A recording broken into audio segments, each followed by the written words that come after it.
College میں happy married life پر ایک workshop ہو رہی تھی جس میں کچھ شادی شدہ جوڑے حصہ لے رہے تھے۔ جس وقت پروفیسر اسٹیج پر آئے انہوں نے نوٹ کیا کہ تمام شادی شدہ لوگ لطیفے سن کر ہنس رہے تھے۔ یہ دیکھ کر پروفیسر نے کہا کہ چلو پہلے ایک گیم کھیلتے ہیں، اس کے بعد اپنے موضوع پر باتیں کریں گے۔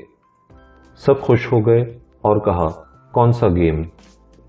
پروفیسر نے ایک شادی شدہ لڑکی کو کھڑا کیا اور کہا کہ آپ بلیک بورڈ پہ ایسے 30 لوگوں کے نام لکھو جو تمہیں سب سے زیادہ پیارے ہوں۔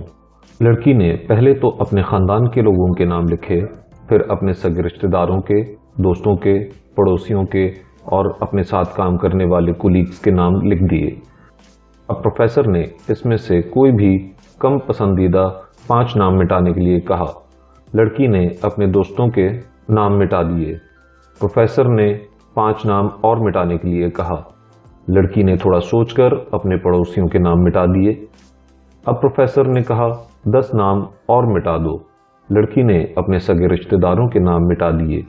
اب بورڈ پر صرف 4 نام باقی بچے تھے جو اس کے ممی پاپا، شوہر اور بچے کا نام تھا۔ اب پروفیسر نے کہا اس میں سے 2 نام اور مٹا دو۔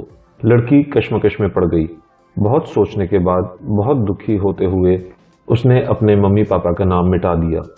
تمام لوگ دنگ رہ گئے لیکن پرسکون تھے کیونکہ وہ جانتے تھے کہ یہ کھیل صرف وہ لڑکی ہی نہیں بلکہ وہ سب بھی کھیل رہے ہیں جو ان کے دماغ میں چل رہا تھا۔ اب صرف 2 ہی نام باقی بچے تھے، شوہر اور اس کے بیٹے کا۔ پروفیسر نے کہا 1 نام اور مٹا دو۔ لڑکی اب سہم گئی تھی۔ بہت سوچنے کے بعد روتے ہوئے اپنے بیٹے کا نام کاٹ دیا۔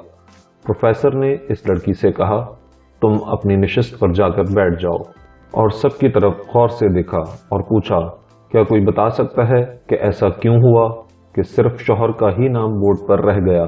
کوئی جواب نہیں دے پایا۔ تمام لوگ منہ لٹکا کر بیٹھے تھے۔ پروفیسر نے پھر اس لڑکی کو کھڑا کیا اور کہا ایسا کیوں کیا تم نے؟ جس نے تمہیں جنم دیا اور پال پوس کر اتنا بڑا کیا ان کا نام بھی تم نے مٹا دیا، اور تو اور تم نے اپنی کوکھ سے جس بچے کو جنم دیا اس کا بھی نام تم نے مٹا دیا۔ لڑکی نے جواب دیا کہ اب ممی پاپا بوڑھے ہو چکے ہیں، چند سال کے بعد وہ مجھے اور اس دنیا کو چھوڑ کر چلے جائیں گے۔ میرا بیٹا جب بڑا ہوگا تو ضروری نہیں کہ وہ شادی کے بعد میرے ساتھ ہی رہے، لیکن میرے شوہر جب تک میری جان میں جان ہے تب تک میرا نصف جسم بن کر میرا ساتھ نبھائیں گے، اس لیے میرے لیے سب سے زیادہ میرے شوہر عزیز ہیں۔ پروفیسر اور باقی اسٹوڈنٹ نے تالیوں کی گونج سے لڑکی کو سلامی دی۔ پروفیسر نے کہا تم نے بالکل صحیح کہا، آپ اور سب کے بغیر رہ سکتی ہو پر اپنے نصف عضو یعنی اپنے شوہر کے بغیر نہیں رہ سکتی۔ مذاق مستی تک تو ٹھیک ہے پر ہر انسان کا اپنی زندگی کے ساتھی ہی اس کو سب سے زیادہ عزیز ہوتا ہے، یہ لفظی سچ ہے۔ دوستوں اگر ویڈیو اچھی لگی ہو تو لائک کر دیں اور اپنی رائے کا اظہار نیچے دیے گئے کمنٹ سیکشن میں ضرور کریں، اور اسے اپنے دوستوں اور رشتہ داروں کے ساتھ لازمی شیئر کریں۔ شکریہ۔